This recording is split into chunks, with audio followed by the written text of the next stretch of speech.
अगर इसी तरह चुनाव होंगे तो बंद कर दो। बंगाल नतीजों पर भड़के सपा नेता ब्रजेश सिंह चौहान।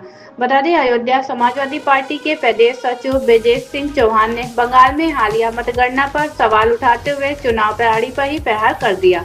उन्होंने कहा कि अगर असम, महाराष्ट्र और बंगाल की तरह ही देश में चुनाव होते रहे तो चुनाव प्रक्रिया को ही बंद कर देना चाहिए। अयोध्या से सोनू चौधरी की रिपोर्ट। पिछड़े का प्रदेश सचिव ब्रजेश सिंह चौहान हूँ। और जो आप जानना चाहते हैं पत्रकार महोदय, परसों जो बंगाल में मतगणना हुई है उसके बारे में, जीत और हार के बारे में, तो मैं तो ये कहना चाहूँगा ये सब चुनाव होना ही नहीं चाहिए। जब बंगाल, असम के जैसा चुनाव अगर इसी तरीके देश में होता रहेगा तो चुनाव को बंद कर देना चाहिए। सभी विपक्षी पार्टियों को चुनाव का बहिष्कार करना चाहिए। कोई जरूरत नहीं है चुनाव लड़ने की। जब इस तरीके से बैंक वोटों की लूट होगी, भारतीय जनता पार्टी के लुटेरा अमित शाह और मोदी जब तक ये देश में रहेंगे, जब तक इनको जनता उखाड़ नहीं फेंकेगी, देश को सर्वनाश होने से कोई नहीं बचा सकता।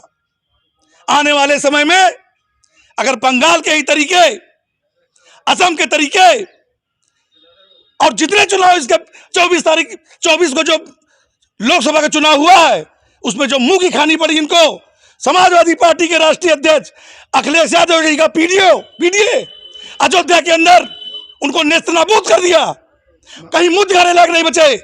उसी के बाद से इन्होंने निर्णय ले लिया भारतीय जनता पार्टी के जगावर चौधरियों ने कि अब कहीं नहीं जीतने देंगे किसी को। याद करिए उस चुनाव के बाद जहां जहां भी चुनाव हुआ है, चाहे महाराष्ट्र में हुआ हो, चाहे बिहार में हुआ हो, चाहे आपका बंगाल में हुआ है, कोई भी चुनाव आप याद कर लीजिए, कोई चुनाव कोई नहीं जीता है।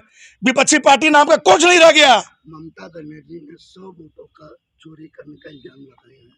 100 पोलिंग बूथों पर उनके वोट को चोरी किया गया। वो अपने पद से वो ठीक कर रही हैं। अगर आप मुख्यमंत्री होते और आपको इस तरीके से हराया जाता, हराने का कोई भी हथकंडा इन्होंने छोड़ा नहीं है।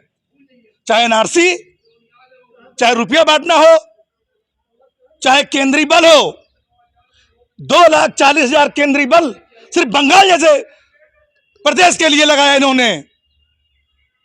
जबकि अमेरिका की बिल क्लिंटन ने युद्ध लड़ने के लिए सिर्फ 50,000 सैनिकों को भेजा था।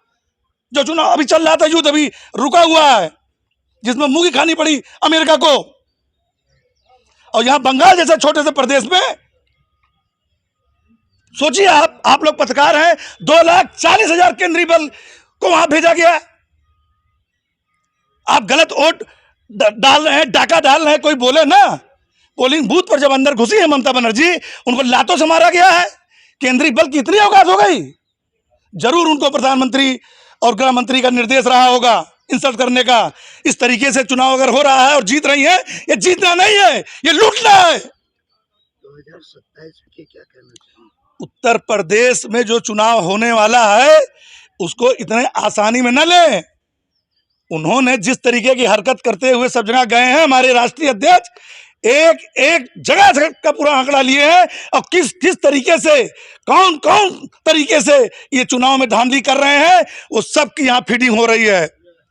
और जब उत्तर प्रदेश का चुनाव आएगा, इनको मुंह तोड़ जवाब दिया जाएगा। और अगर उत्तर प्रदेश के अंदर भी अगर इन्होंने इसी तरीके की हरकत किया जैसा पिछले कई चुनाव से लगातार करते आ रहे हैं, तो ये उत्तर प्रदेश नहीं रहेगा, ये नेपाल हो जाएगा। और आतंकवादी ऐसा ही पैदा होते हैं। लोग इस समय दबे कुचले हैं, पूरे देश के नागरिक जो है सीना उनका दबा है, आत्मविश्वास टूटा हुआ है।